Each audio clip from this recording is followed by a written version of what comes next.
Baik, selamat pagi semua. Kita hari ini akan kuliah ya terkait dengan mata kuliah evaluasi pengajaran, dan pokok bahasan hari ini adalah prinsip-prinsip evaluasi ya. Jadi kalau seorang guru penjas ya dalam hal membelajarkan siswa di kelas, otomatis prinsip-prinsip evaluasi harus dikuasai oleh seorang guru penjas ya. Dan prinsip-prinsip itu apa saja? Yang pertama adalah prinsip dasar evaluasi ya. Kemudian yang kedua adalah prinsip pelaksanaan evaluasi, dan yang ketiga adalah bentuk penghargaan atau bentuk-bentuk penghargaan dalam evaluasi, dan yang keempat adalah kesalahan-kesalahan dalam evaluasi. Jadi untuk mengajarkan siswa ya, untuk menjadi seorang guru penjas, untuk melakukan proses pembelajaran baik di kelas ya, di kelas dalam pengertian di ruangan kelas, di ruang kelas ya, maupun di lapangan. Otomatis kalau kita biasanya mengidentikan kelas itu adalah di dalam ruangan, padahal kelas semestinya ya, yang namanya kelas itu untuk seorang guru penjas bisa berada di ruang kelas atau juga bisa berada di lapangan ya. Kalau di ruang kelas ya, otomatis mungkin materi-materinya adalah materi-materi untuk teori, dan kalau Anda berada di lapangan berarti kelas kita adalah kelas praktek. Kalau kelas materi otomatis terkait dengan yang namanya knowledge atau pengetahuan ya, yaitu biasanya kita bilang ada afeksi, kognisi, dan psikomotor. Berarti kalau di lapangan ya banyak kita terkait dengan hal-hal yang sifatnya adalah keterampilan atau psikomotor atau unjuk kerja fisik ya. Ya. Kita melihat mulai yang pertama, yaitu terkait dengan prinsip dasar evaluasi. Yang pertama, bahwa evaluasi itu harus bersifat objektif. Nah, yang namanya objektif artinya bahwa evaluasi itu harus berdasarkan bukti-bukti nyata ya. Jadi tidak boleh berdasarkan ingatan-ingatan saja ya. Jadi kalau orang melakukan tes, yaitu harus berdasarkan bukti-bukti bahwa hasil evaluasinya itu berupa data-data kuantitatif dan bentuknya seperti apa ya. Ada format-format penilaian, baik itu yang sifatnya untuk pengetahuan maupun keterampilan, juga termasuk sikap ya. Jadi harus ada bukti-bukti itu ya. Jangan sampai Anda melakukan evaluasi lalu Anda tidak punya rubrik penilaian dan Anda cuma mengingat-ingat saja, padahal siswa Anda di kelas itu banyak sekali. Maka otomatis ingatan Anda itu tidak mampu. Ingatan Anda kan sangat terbatas. Ya, kalau itu terjadi, maka penilaian Anda tidak bisa dikatakan lagi sebagai sebuah penilaian yang objektif. Penilaian yang objektif adalah berdasarkan pengamatan kita terkait dengan unjuk kerja daripada siswa-siswa kita, bagaimana bentuk-bentuk gerakannya, dan itu ditransfer dalam bentuk skor, ada angka-angkanya, dan nanti baru dari angka-angka itu kita bisa mengakumulasinya menjadi sebuah nilai dari unjuk kerja ya dari siswa-siswa kita. Ya, itu berarti apa? Ya, berarti harus melalui tes ya. Nah, kalau tes berarti di dalamnya entah ada yang sifatnya, kalau praktek kita biasanya mengukur ya, dan kita akan memperoleh hasilnya. Ya, jadi kalau orang tidak melakukan tes, maka berdasarkan ingatan-ingatan semata, ini tentu hasilnya akan bias dan mungkin saja kita tidak mengevaluasi secara baik ya. Yang berikut juga yaitu harus ya sesuai dengan tujuan evaluasi. Jadi kita harus mengukur secara jelas ya hasil belajar yang telah ditetapkan sesuai dengan tujuan instruksional kita. Jadi kalau Anda biasanya nanti menyusun RPP ya, di tujuan awal itu Anda sudah bisa menentukan apa yang Anda harapkan dari sebuah proses pembelajaran itu. Nah, kalau Anda di senam, misalnya materinya adalah kopsten, ya, maka mungkin tujuan instruksionalnya itu pada akhir proses pembelajaran itu siswa dapat mendemonstrasikan bentuk gerakan kopsten dengan baik dan benar, gitu ya.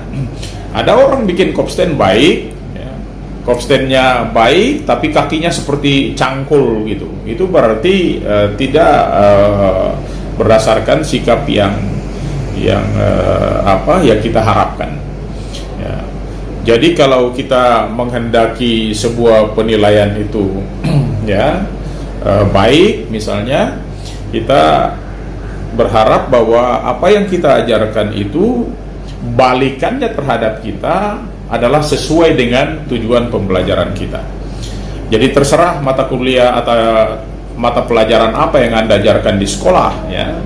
Kalau misalnya itu bola voli, ya mungkin tujuan instruksional Anda adalah setelah salah satu misalnya setelah melakukan pembelajaran penjas, siswa diharapkan mampu melakukan gerakan passing bawah dengan baik misalnya. Nah, itu berarti tujuan evaluasinya harus kita cantumkan dan itu biasanya ada di bagian depan ya. Nah, jadi di RPP daripada guru itu biasanya sudah ada ya.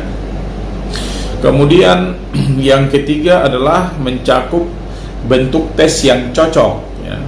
Jadi evaluasi itu harus mencakup bentuk-bentuk tes yang cocok untuk mengevaluasi hasil belajar yang diinginkan ya. Jangan sampai yang kita ajarkan ya itu misalnya passing bawah ya. Tapi waktu kita teskan kepada mereka kita menggunakan bentuk tes yang keliru, formnya keliru ya. Misalnya cuma 3 indikator saja yang bisa kita lihat ya. Nah, ini menjadi masukan buat kita. Jadi evaluasi itu ya seyogianya mencakup bentuk-bentuk tes yang cocok untuk mengevaluasi hasil belajar yang kita inginkan ya. Jadi kita mengukur apa yang kita ukur sehingga hasilnya bisa mencapai sasaran ya. Yang berikut juga dapat digunakan untuk perbaikan ya. Jadi evaluasi itu harus dapat digunakan ya untuk memperbaiki cara-cara siswa belajar, bukan memperbaiki nilai-nilainya gitu, tapi merupakan balikan kepada guru. Jadi waktu kita mengevaluasi ya itu menjadi masukan kepada guru, menjadi balikan kepada guru untuk memperbaiki cara-cara siswa itu ya. Oh ternyata waktu saya mengevaluasi mereka banyak sekali siswa yang melakukan passing bawah itu cuma berdasarkan ayunan tangan ke atas saja tanpa dibarengi dengan gerak move ya, turun naik dari lutut, dan seharusnya itu dilakukan secara baik. Paling tidak gambaran itu ya menjadi masukan kepada guru sehingga dalam proses pembelajaran itu ya dia dapat merubah bentuk-bentuk gerakannya. Atau waktu melakukan kopsten di dalam senam, ketika kita melakukan kopsten ternyata anak itu naik dengan bentuk gerakan yang kakinya goyang-goyang begini sampai ke atas, terus maju mundur begini, tidak jelas ya. Sudah lurus pun kakinya masih tetap goyang-goyang seperti ini. Berarti kalau seorang guru penjas yang cerdas, dia akan tahu bahwa kakinya goyang-goyang itu yang pertama adalah ini otot-otot perutnya pasti, atau otot-otot togoknya pasti belum kuat, sehingga dia akan kembali membentuk otot-otot yang nanti berpengaruh untuk membuat anak itu kopstennya akan menjadi stabil. Ya, kalau misalnya dia berdiri dengan kepala kopsten, ya, kakinya ke atas begini, terus kemudian gerakannya goyang-goyang seperti ini, ya itu berarti ada otot-otot yang bekerja secara berpasang-pasangan. Ada otot agonis, ada otot antagonis, ya. Jadi semua otot di dalam tubuh kita itu memegang tulang kita itu secara berpasang-pasangan. Jadi agonis, antagonis, depan belakang, agonis, antagonis, itu semua bekerja berpasang-pasangan. Jadi kalau salah satu di antara otot-otot kita yang berpasangan itu lemah, ya, atau bisa jadi dua-duanya lemah, maka kondisi berdiri kita tidak akan bisa stabil, sehingga waktu kita menggerakkan kaki ke atas dalam bentuk kopsten, kaki kita bergoyang karena baik otot agonis maupun antagonisnya belum kuat. Kalau itu menjadi kita sebagai guru penjas, kita sudah harus tahu bahwa ada persoalan terkait dengan otot-otot bagian perut, ya, maupun otot-otot di bagian punggung juga termasuk itu yang dominan, ya. Nanti mungkin otot bagian sisi kiri dan sisi kanan dari togok itu ikut membantu. Tetapi paling penting adalah otot-otot bagian perut, adduktor, dan kemudian otot-otot bagian punggung, ya, itu yang harus kita buat menjadi kuat, sehingga anak itu waktu naik kakinya untuk melakukan kopsten itu dia menjadi stabil, ya. Yang kedua, ada juga siswa yang bisa melakukan yang punya otot perut dan otot punggung misalnya sudah baik, tetapi dalam hal melakukan kopsten dia tidak bisa stabil ke atas, naik begini tiba-tiba rubuh seperti batang pisang itu. Nah, kalau dia rubuh seperti batang pisang ini, berarti guru juga harus mengevaluasi apa persoalannya. Kenapa kok siswa otot-ototnya terasa baik, dia set up bagus, dia backup bagus, dalam 1 menit bisa mencapai hasil yang baik, tapi justru melakukan setupnya itu tidak bagus, gitu. Maksudnya melakukan kopstennya itu tidak bagus. Nah, itu berarti bisa jadi karena keseimbangannya yang tidak stabil. Ya, kalau keseimbangannya tidak stabil, di samping melatih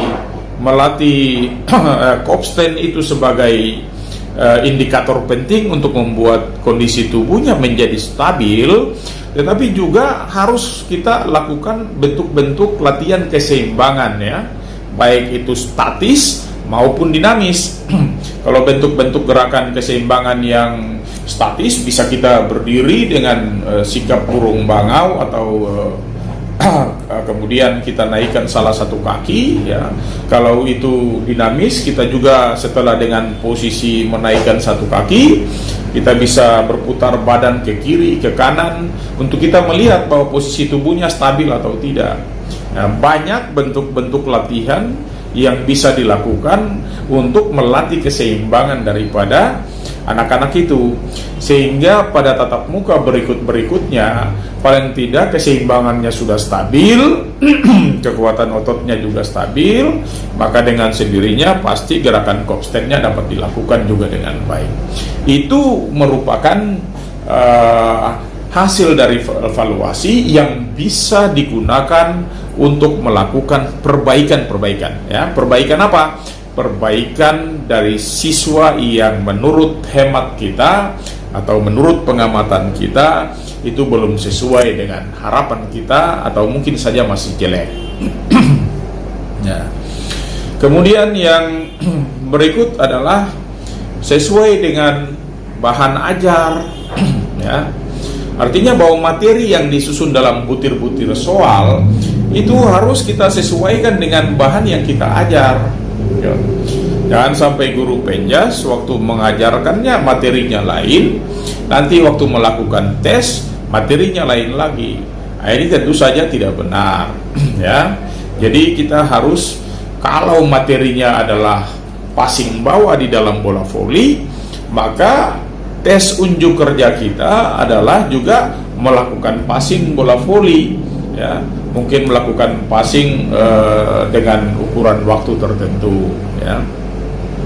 Nah, kita misalnya kembali ke senam, otomatis kalau kita memberikan pembelajaran terkait dengan kopsten, maka tentu sudah barang tentu kita mengevaluasi juga melakukan tes adalah tes bagaimana mereka melakukan kopsten, sehingga kopsten yang dilakukan itu baik sekali, baik atau sedang atau buruk, kurang atau kurang sekali atau buruk gitu.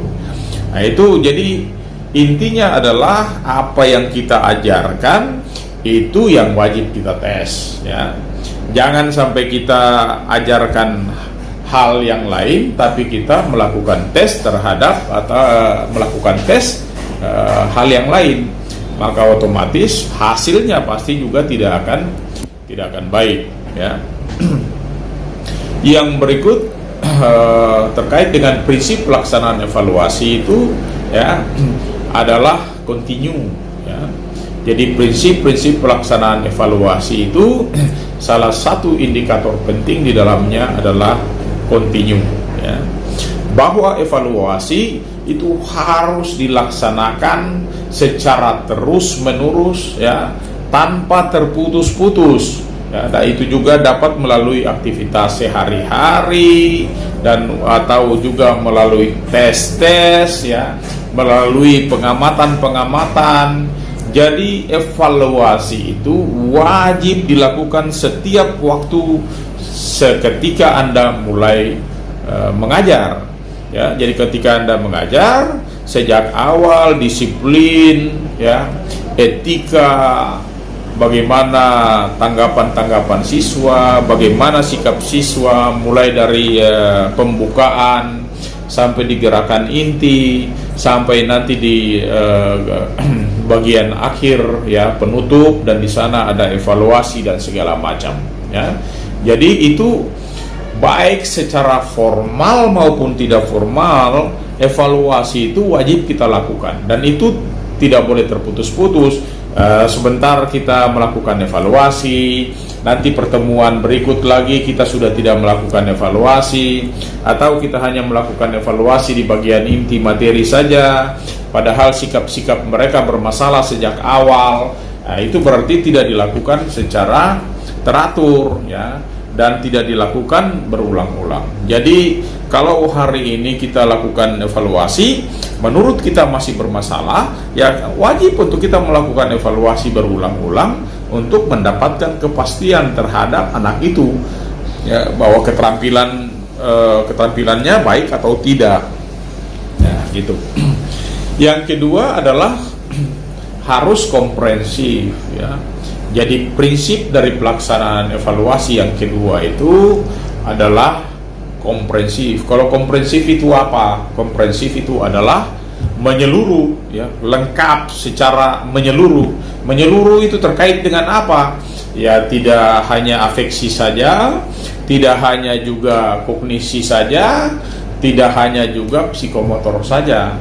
Jangan sampai guru penjas beranggapan bahwa siswa kita nanti di lapangan, ya, kita akan bermain voli di lapangan, atau kita akan senam di lapangan.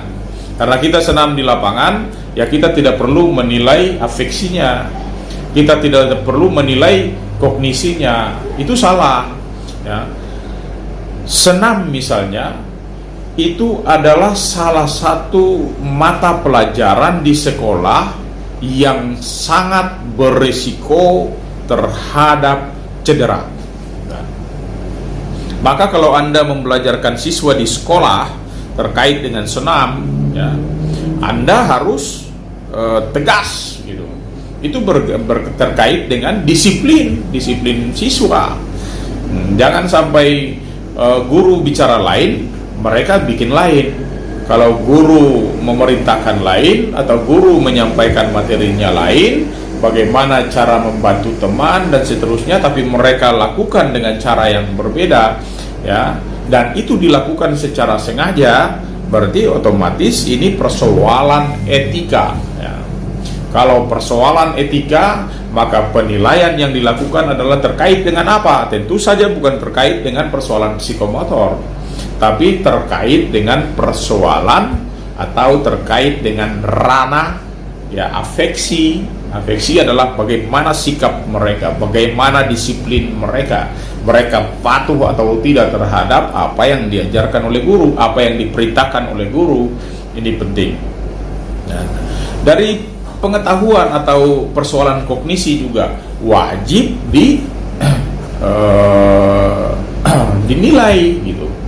Jadi jangan sampai pikir wah ini mata pelajaran yang kita ajarkan adalah kopsten di dalam senam. Berarti kalau kopsten kita cuma menilai psikomotornya saja. Anak-anak sudah cukup baik, anak-anak masih jelek, atau itu saja. Tapi kita tidak pernah menilai bagaimana pengetahuan mereka terkait dengan kopsten. Jangan sampai mereka bikin kopsten, tapi ditanya itu bentuk gerakan apa, mereka sudah tidak tahu itu bentuk gerakan apa. Ya. Kalau bahasa Indonesia ya berdiri dengan kepala. Ya, itu salah satu contoh daripada bagaimana kita melakukan evaluasi itu secara menyeluruh, ya, secara komprehensif, ya, baik terhadap aspek pribadi siswa, ya, dia rajin atau tidak. Oh, kita melihat dia sangat rajin gitu. Bagaimana korelasi dia? Bagaimana dengan teman-teman sebayanya? Apakah dia berbaur dengan baik atau tidak? Atau dia sering menyendiri? Atau dia angkuh? Atau sok pintar? Dan segala macam. Ini persoalan sikap daripada siswa itu. Nah, ini menjadi penting. Ya. Jadi melakukan evaluasi harus menyeluruh atau harus secara komprehensif. Ya. Yang berikut ya adalah sesuai dengan rancangan. Jadi supaya tes yang disusun itu tidak menyimpang dari materi, ya, lalu kemudian aspek-aspek tingkah laku, aspek-aspek yang mau kita nilai dari sisi prakteknya itu, sisi keterampilan geraknya itu harus kita nilai dengan benar, maka itu sudah harus disiapkan, ya, dan disiapkan sejak awal. Jangan sampai sudah proses pembelajarannya sudah jalan, ya, tidak ada rubrik penilaian yang digunakan, ya, dan itu menyimpang dari materi, juga termasuk keterampilannya. Nah, ini tidak benar, ya. Jadi harus sesuai dengan rancangan, bahwa sejak awal kita sudah menyiapkan itu, maka dalam proses pembelajaran kita wajib melakukan sesuai dengan apa yang sudah kita siapkan pertama, ya. Jadi harus dipikirkan secara matang, ya. Yang berikut adalah bentuk penghargaan evaluasi, ya. Jadi pada dasarnya itu ada dua jenis, ya. Itu baik secara kualitatif maupun secara kuantitatif, ya. Kita lihat kalau dalam bentuk yang kuantitatif itu tentu saja dalam bentuk angka-angka. Jadi kalau nilai dari 0 sampai 10, ya, atau nilai dari 10 sampai 100, ya, itu berarti terkait dengan angka-angka. Jadi banyak orang menggunakan angka 0 sampai 10. Oh, ini bentuk gerakannya kita kasih skor 4 gitu, ya. Atau nilai akhir daripada hasil belajarnya kita kasih skor 8 misalnya. Itu sama saja dengan yang skor 80. Nah, tapi kalau dari sisi pembobotannya, rata-rata kita di rubrik penilaian terkait dengan unjuk kerja itu kita pakai skor dari 0 sampai 4, ya. Jadi yang paling bagus otomatis skornya adalah 4. Yang paling jelek berarti skornya, atau misalnya dia tidak melakukan apa-apa, kita suruh dia melakukan kopsten, tapi dia tidak melakukan kopsten, maka nilainya pasti 0. Tapi kalau dia melakukan kopsten, ya, lebih besar gerakannya itu kacau balau, ya, mungkin kita kasih nilai 1 atau 2. Ya, tapi kalau dia bikin kopstennya bagus sekali, naik dari bawah saja kakinya sudah lurus dan naik secara pelan-pelan sampai ke atas stabil, tidak gerak-gerak, ya, dia bisa melakukan dengan baik, ya, kita kasih skor 4, ya. Jadi bagian-bagian skor-skor itu baru kemudian kita akumulasikan menjadi sebuah nilai. Yaitu otomatis dalam bentuk angka-angka seperti itu kita sebut sebagai bentuk kuantitatif, ya. Tapi kalau yang namanya bentuk kualitatif, maka penghargaan yang diberikan kepada siswa itu, ya, dalam bentuk pernyataan verbal, ya. Misalnya, wah, baik sekali, Anda bagus sekali, ya, atau baik, ya, atau juga sedang, ya, atau cukup, ya, atau juga kurang, atau kurang sekali, ya. Dan itu macam-macam bentuknya, ya. Jadi itu adalah bentuk-bentuk pernyataan secara kualitatif, ya. Jadi kalau baik sekali itu misalnya kita kasih skornya adalah 4, ya. Baik misalnya kita kasih skor 3, cukup atau sedang misalnya kita kasih skor 2, ya. Kurang misalnya kita kasih skor 1, kurang sekali misalnya berarti kita kasih skor 0. Ini adalah bentuk-bentuk penilaian yang diberikan secara kualitatif, ya. Anda lihat di sini ada bentuk-bentuk bagaimana berbagai jenis penghargaan yang diberikan, ya, berkaitan dengan bentuk penilaian yang kualitatif, ya, dan mungkin transfernya ke angka menjadi kuantitatif, ya. Jenis 1 misalnya adalah baik sekali, cukup, sedang, kurang, dan kurang sekali, ya. Jenis yang kedua bisa baik sekali, baik, sedang, kurang, kurang sekali, ya. Jenis yang ketiga bisa juga baik sekali, cukup, sedang, kurang, jelek, ya. Nah, tetapi baik yang jenis pertama, ya, jenis kedua maupun jenis ketiga, semuanya kalau ditransfer ke angka maka nilai kuantitatifnya itu adalah misalnya baik sekali itu 8, ya. Cukup atau baik, ya, itu kita kasih skor 7 misalnya. Sedang kita kasih skor 6. Kurang misalnya kita kasih skor 5, ya. Lalu kemudian kurang sekali kita kasih skor 4, ya. Itu adalah bentuk-bentuk penghargaan yang diberikan, ya, dalam bentuk apakah itu kualitatif maupun kuantitatif. Tujuannya adalah memberikan nilai kepada siswa itu, ya. Bisa dalam bentuk dari kualitatif menjadi kuantitatif, ya, dan itu berubah menjadi angka-angka sehingga kita tahu dan kita paham bahwa oh iya ternyata hasil anak ini sangat baik, kurang atau jelek dan seterusnya, ya. Yang berikut adalah kesalahan-kesalahan evaluasi, ya. Dalam mengevaluasi banyak orang melakukan kesalahan-kesalahan atau tidak semestinya dilakukan, tapi kenyataannya itu banyak kesalahan-kesalahannya. Nah, kesalahan-kesalahannya itu seperti apa saja? Misalnya yang pertama adalah kesalahan observasi, ya. Kesalahan observasi maksudnya bagaimana, ya? Bahwa kesalahan observasi itu tentu saja menyebabkan, ya, kurang objektifnya dalam mengevaluasi, ya. Katakanlah guru kurang teliti dalam mengobservasi, ya. Tadi harusnya dapat nilai baik sekali. Nah, kenapa kok tadi sepertinya saya kasih nilai cukup? Ya, itu berarti sudah tidak objektif, tidak sesuai dengan kaidah-kaidah penilaian, ya. Misalnya kurang menyeluruh, ya, aspek yang diobservasi. Oh, ini kopstennya ini langsung dinilai bagian akhirnya saja ketika dia sudah berdiri bagus. Dia sudah berdiri dengan kepala, dengan tegak, dengan bagus.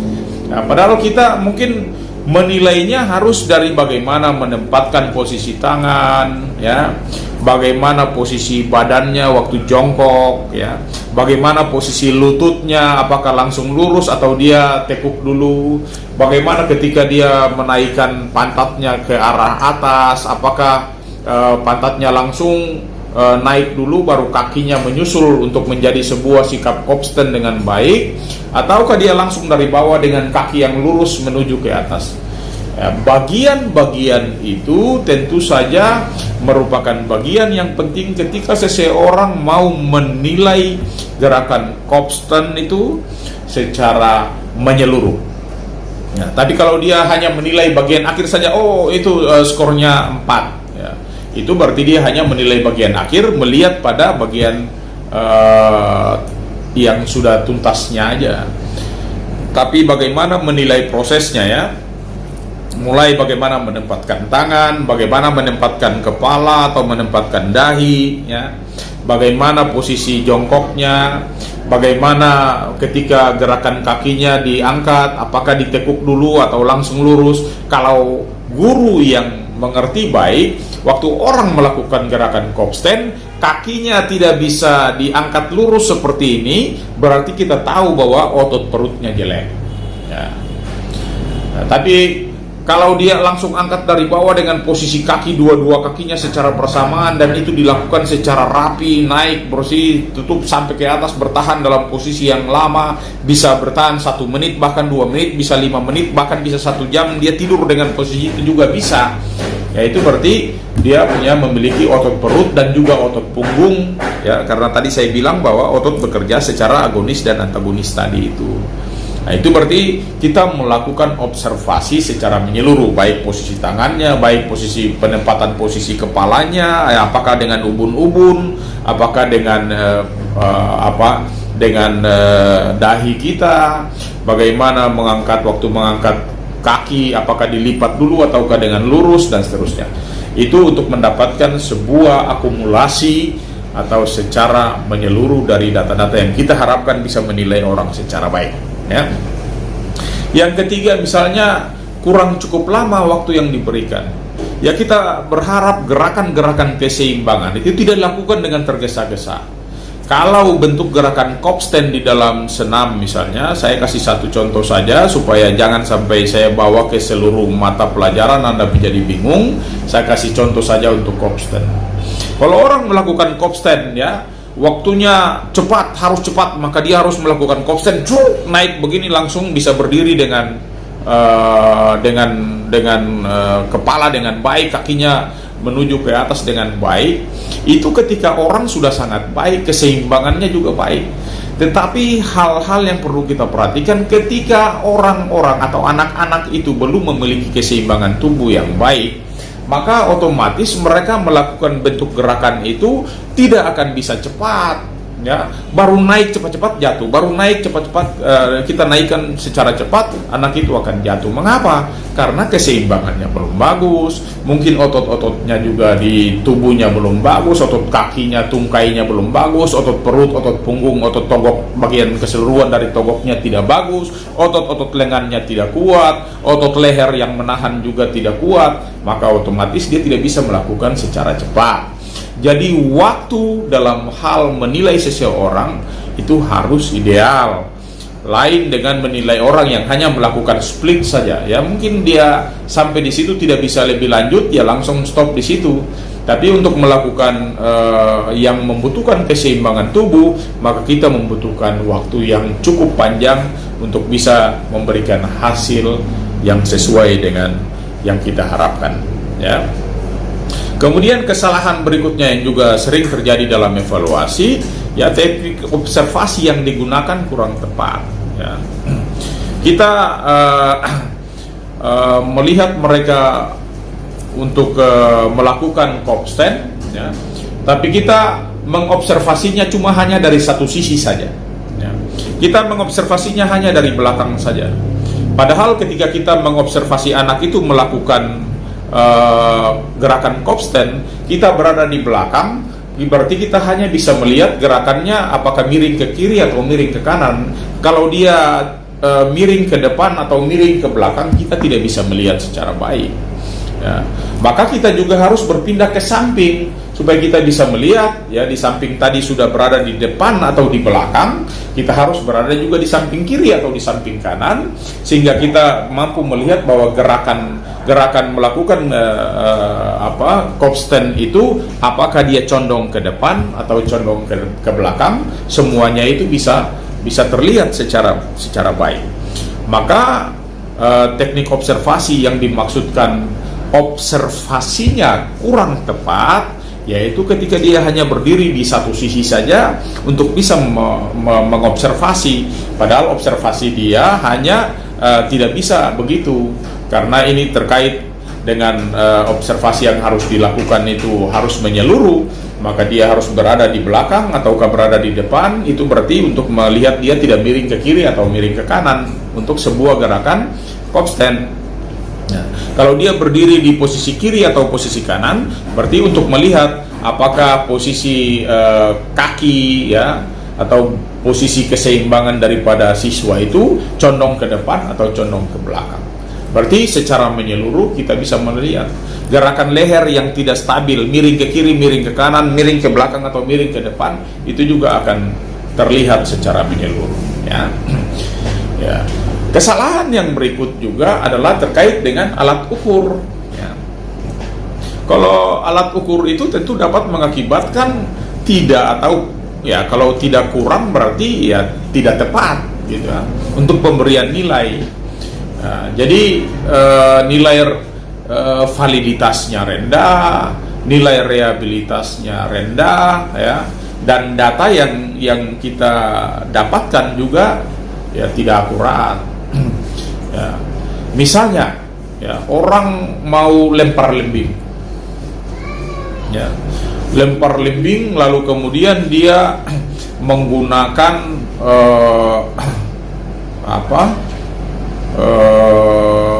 meteran yang meteran itu bukan kain tapi plastik. Maka ketika orang menarik meteran itu yang panjangnya misalnya bisa 50 meter, bisa 70 meter, kalau meteran yang panjang itu bisa sampai 100 meter misalnya, atau 50 meter ya. Maka ketika orang berjalan sambil menarik meteran itu di atas rumput, ya, kalau di stadion misalnya di atas rumput ataukah di atas jalan yang keras misalnya aspal ya, ataukah jalan yang keras lainnya, maka yang namanya plastik itu mudah sekali memanjang atau memendek karena dia mudah sekali memuai. Kalau dia sudah panas sedikit maka bentuknya akan memanjang. Maka ukuran yang tadi 10 cm ya, atau 10 meter, ketika meterannya sudah menjadi hangat, sudah menjadi panas, bisa menjadi 11 meter atau mungkin 10 meter lebih, 5 cm dan seterusnya. Begitupun dalam hal pengukuran, katakanlah kita membuat satu gerakan standing transflexion ke bawah, berdiri di atas kursi dan menyentuh secara perlahan-lahan ke bawah kaki kita ya. Ya, kita mungkin harus menggunakan yang meteran yang baja ya, meteran yang baja. Karena kalau yang plastik bisa juga bermasalah ya. Bisa karena perubahan suhu dan segala macam, itu juga bisa berakibat. Nah, itu terkait dengan validitas atau reliabilitasnya. Kalau valid itu kita mengukur apa yang harus kita ukur. Kalau meter yang kita gunakan, berarti meter itu digunakan untuk mengukur panjang. Nah, itu valid. Tapi kita mengukur panjang, kita pakai tali, itu juga sudah kurang valid. Ya, kita mengukur mengukur tinggi misalnya, kita tetap pakai meteran baja, ya, itu valid. Nah, tapi kita mengukur tinggi, ya, kita pakai tali yang sudah kita potong beberapa kali. Ya. Situ kita potong pertama, kita anggap itu sudah 2 meter. Ya, tiba-tiba kita gunakan lagi tali yang lain, sudah hilang, kita pakai lagi tali yang lain, ukur lagi 2 meter, ukur lagi 2 meter, tali yang ketiga, tali yang keempat. Maka otomatis masing-masing tali itu punya error sendiri-sendiri. Ya, bisa jadi tali itu bertambah panjang, apalagi yang terkait dengan